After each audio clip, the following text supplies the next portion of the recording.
Hello everyone, আসসালামু আলাইকুম। কী অবস্থা সবার? কেমন আছো তোমরা? আশা করি সবাই খুবই ভালো আছো।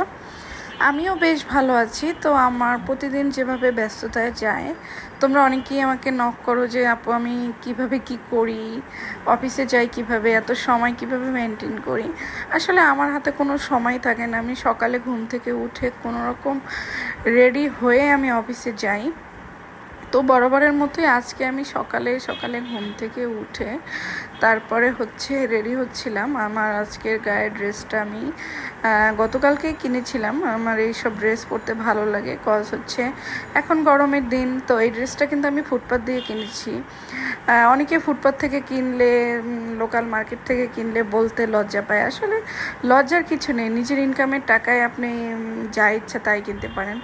তো আমি যেহেতু হিজাব পরি, আগে হিজাব পরতাম না, এখন থেকে আমি হিজাব পরবো, তাই আমি একটু রেডি হয়ে তারপরে আমি হিজাবটা মেরে নিলাম। তারপরে হিজাবের সামনে ভালোভাবে হিজাবটা মেরে তারপরে রেডি হয়ে তোমাদের সামনে আসলাম। তারপরে আমি বরাবরের মতোই বাসে করে অফিসে যাই। অফিস থেকে আমি বের হয়ে আমি হাঁটছিলাম।